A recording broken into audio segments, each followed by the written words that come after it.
Dami Le Pion à tous et chacun dans sa Lotus numéro 55. Il est le coéquipier de Mario Andretti. Qu'en pensez? Eh ben, Jean-Pierre Jarier ne pouvait pas réussir un coup plus brillant que celui qu'il a fait. On sait qu'il pilote la Lotus 79, coéquipier d'Andretti. C'est la deuxième fois qu'il pilote cette voiture. On l'a vu déjà à Watkins Glen, où ma foi, malgré l'accident à dernière minute d'Andretti, il avait pris le mulet à la dernière seconde. Merci Jean-Pierre. Le Grand Prix de Formule 1 du Canada se poursuit dans un instant au réseau TVA.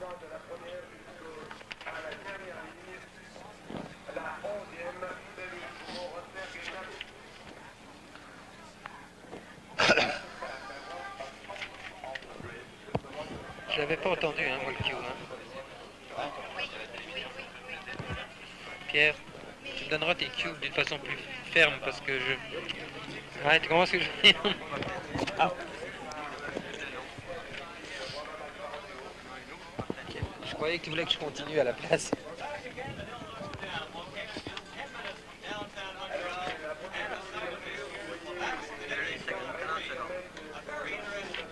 Ok, tu me donnes la cue pour la boucle.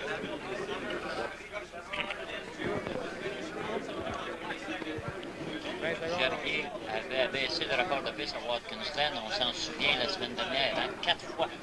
C'est lui qui a le meilleur tour. Best lap.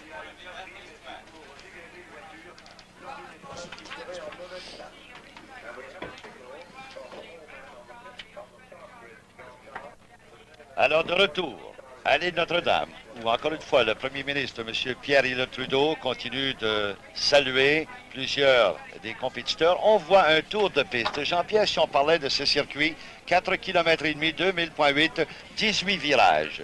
Oui, c'est un circuit extrêmement difficile, c'est un circuit de pilotage et on peut le voir d'ailleurs alors qu'on aborde la deuxième chicane du circuit.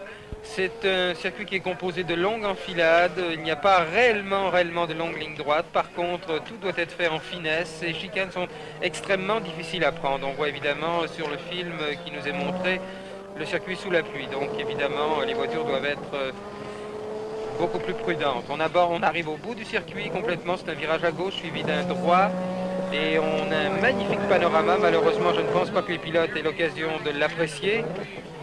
Et là, on est de retour. Nous allons avoir un virage à droite maintenant.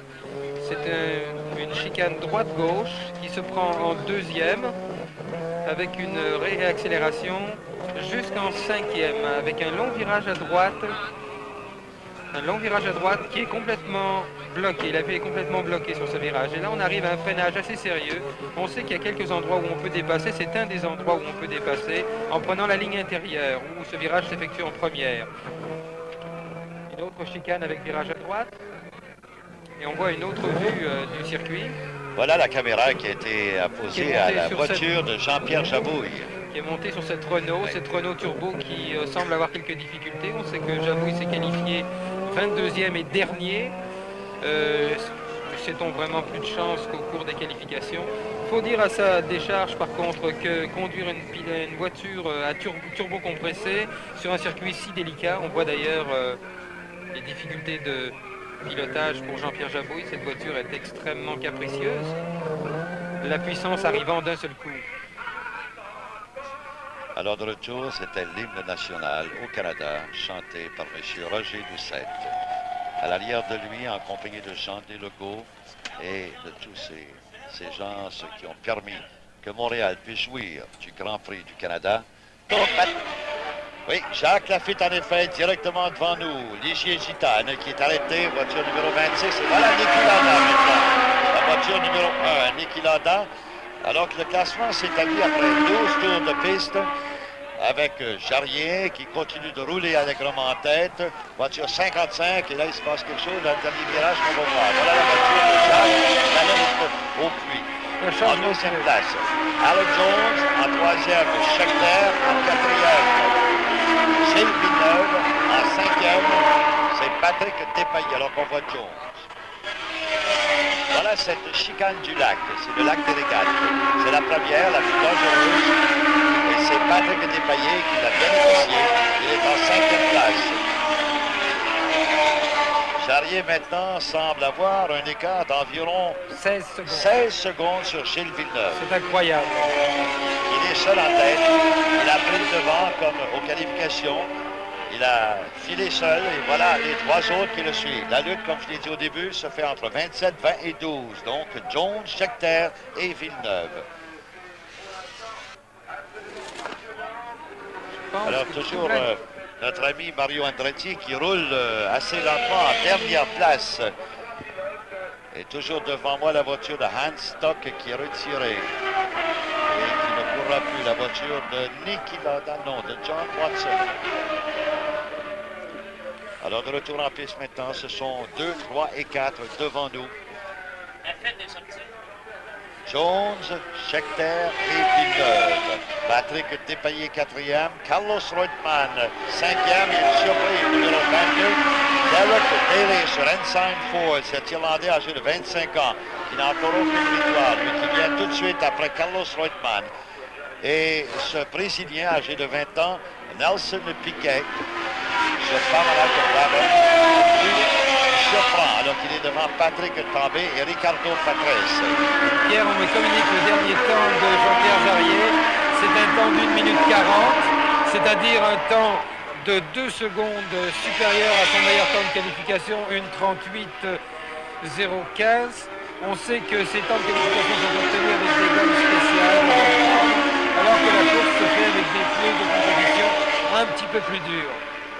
Une 40, c'est un temps excellent considérant les conditions climatiques. Alors toujours, je vous rappelle que Jean-Pierre Jarier dans la voiture 55 et Mario Andretti, comme on vient de voir, les deux Lotus aux deux extrémités de cette compétition. Jarier en tête et Andretti est dernier. On sait qu'Andretti aurait bien voulu remporter la victoire, lui qui en compte 6. Ça aurait été un nouveau record mondial en une saison pour un pilote, une 7e victoire. Je pense qu'il a été très malchanceux au cours de la fin de saison.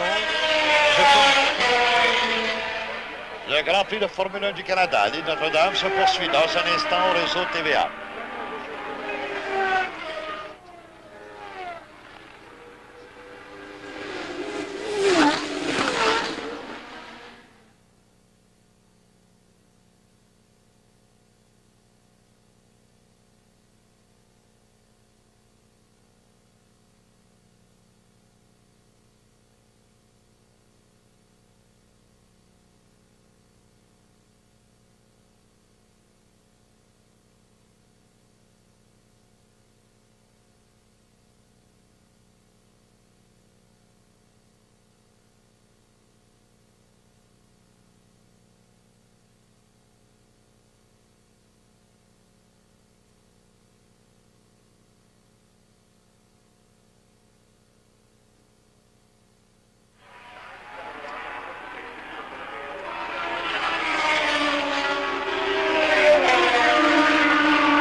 De retour au tracé, merveilleux décor et toujours cette lutte pour la 2e, 3e et 4e place. Ce sont Alan Jones, Jody Scheckter et Gilles Villeneuve.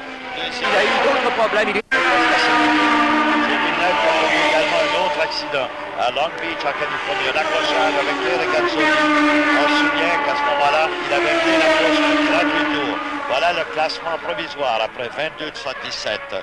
Ce jeune Français, son meilleur temps en Formule 1 en Belgique et en Autriche cette année, une 9e place et qui a dû abandonner.